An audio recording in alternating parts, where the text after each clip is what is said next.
Is there any public comment on this item? No? There's one hand. Oh, Do you know where the fence is going to go? You have a good idea where the fence is going to go? Or you just sort of roughly, you can't answer the questions. Okay. wait, here's the protocol. You do your talking, and if there's anything that is sparked in the trustees' or staff's mind in response after everyone's made their comment, there may or may not be clarifications afterward. Okay. Can the wall be razor wire? Just okay, how about okie doke. So we need a motion. Is there any more comment before we move Talk on? about fencing or not? Razor wire? No, I don't. Not razor wire, but No.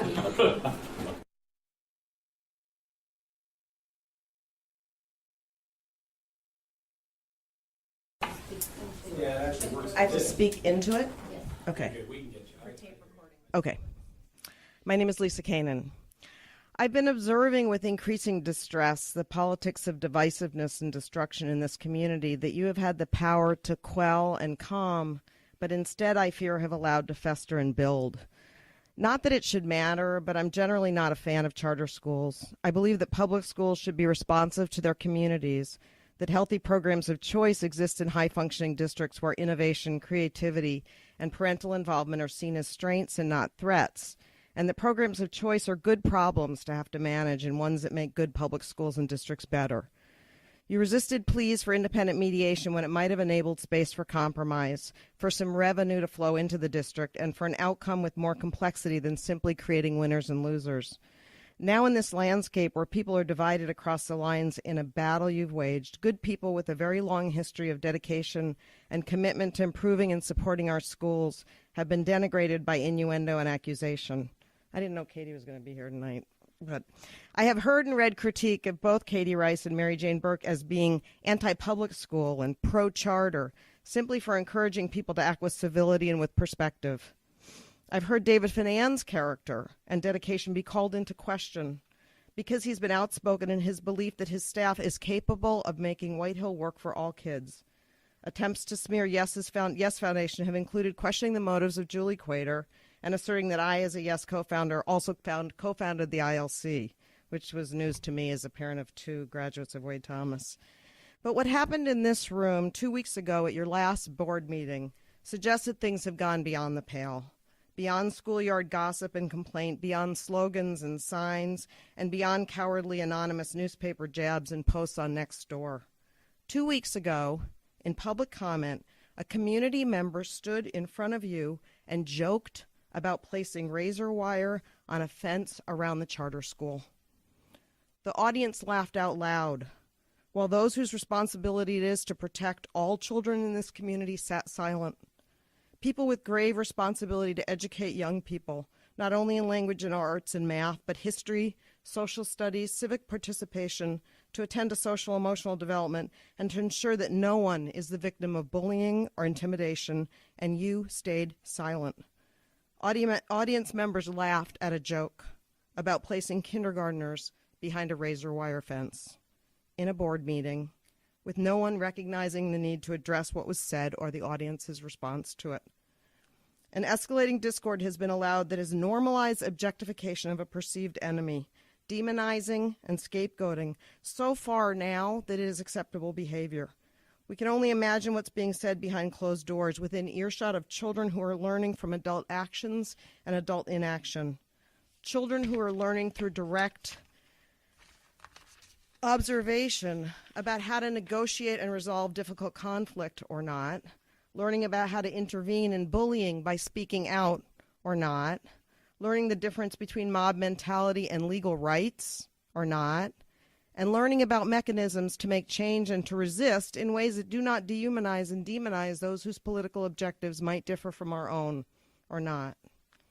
As the educational leaders of this district, you are obligated to take a stand that identifies to people in this room and to the community that you know what bullying looks like, whether it hides behind someone who claims that he is just joking or whether it's an unfounded maligning of reputation, character, and motive.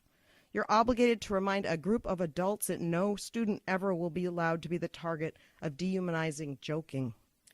Hannah Arendt made famous the concept of the banality of evil in the wake of her careful observation of the Eichmann trials. Her point was that ordinary thoughtlessness is part of a process by which individuals and bureaucrats become inured to and complicit in processes of dehumanization. In the scale of things, considering what we face in the world, there's very little at stake here in the Ross Valley. Betsy DeVos is not at the door. The Koch brothers are not at the door. We're not teaching our children in refugee camps. We're not trying to create peace between Israelis and Palestinians. We're not even faced with the challenges that districts just a couple miles down the road are facing to meet needs very diverse. We are, however, trying to raise children who will need skills to forge flexibly into a future that will require a lot more grace and skill at negotiating differences and conflict than any of us in this room have publicly demonstrated. I can only imagine that you, like I, grew up assuming that given the opportunity historically, we hope we would have been on the side of righteousness and decency when minority legal rights were challenged, even if they meant a significant disruption of the status quo and a move into an unknown and uncertain future. We hope that we would not have been standing idly by as an angry mob threatened school children, legally integrating schools in Little Rock. The power of mob rule starts simply with complicity. And I implore you as a leadership team to take an active stand against intimidation, demonizing, and dehumanizing behavior and speech. It's bad for this community, and it's bad for our kids. It undermines your ability to protect all of the community's children and your seriousness about teaching critical thinking skills, civics, history, as well as your ability to address social emotional development and your commitment to preventing school bullying. Thank you for your time. Is there any other public comment this evening on items not contained on the agenda?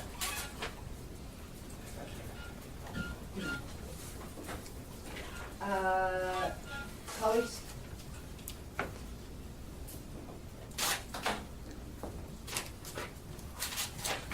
Just for clarification, I was under the impression that a comment was made, and it was made by you, about how we don't want to harm children. Is that correct? I do recall that. I'd have to listen to the tape.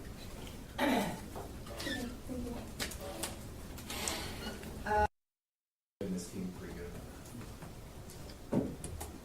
Is there any public comment on this item?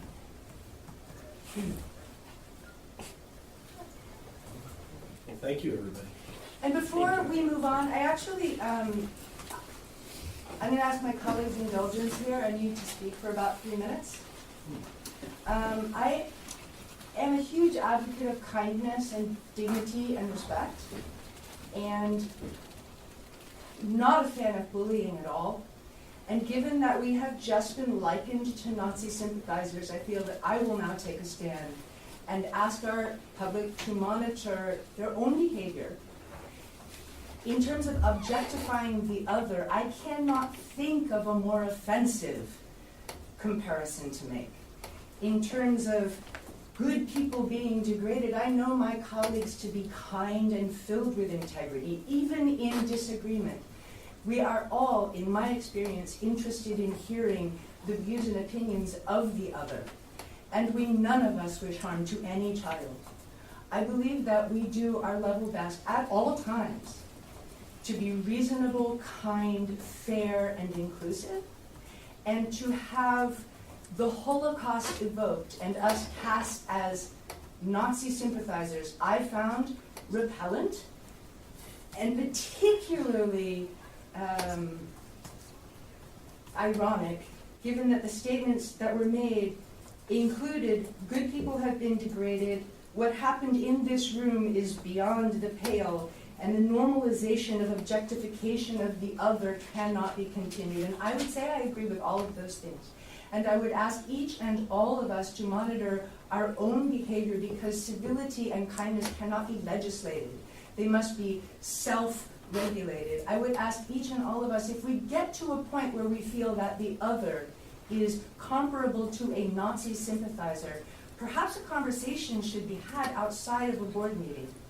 Perhaps there's something that you have been misinformed about, or that you are seeing differently than I am seeing.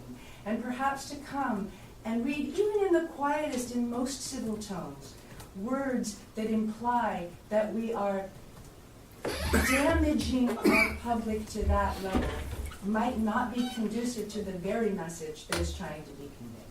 So thank you. I know we don't generally respond to public comment, and we always appreciate it. I would always rather know than not what sorts of anger and hurt exist, but that one was particularly hard for me to take, both in its vehemence and its irony.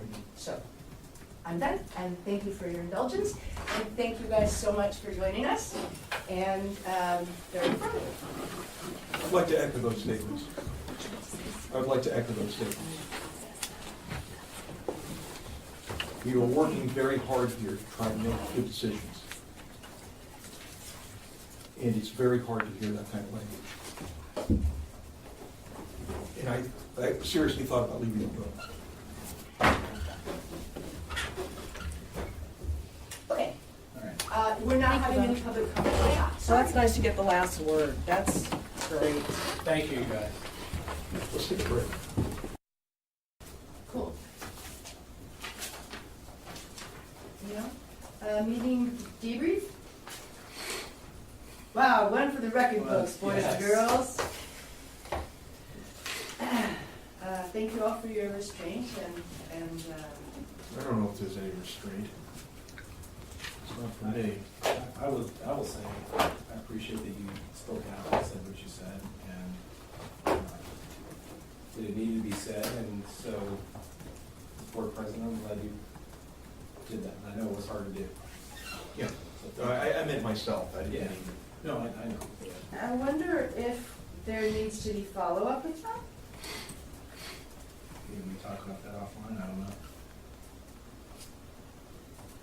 Well, it's challenging and awkward to talk as a group offline because of the risk. I know it's a non-actionable item, it's not a matter of subject matter jurisdiction Right. to be civil or to reach out to community members, but I don't know, is there anything anyone would like to say in our publicly noticed meeting by way of meeting debrief regarding follow-up on that item? I don't even know what to say. I don't think there's really, I mean, like,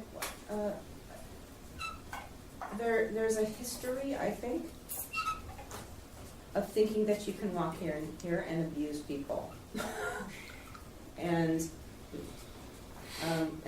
so it's set up in a way that we have to just sit and listen to that abuse. Yeah, but at some point, certain things can be said where you just can't hold your tongue. I don't really know how to remedy that. I don't think there is a way to remedy that. There isn't. And so I think follow-up, I don't know how you would follow that up. I agree. I'm not sure that there's an effective way to deal with that sort of outlier response that comes here that is then constructive or engaging. Okay.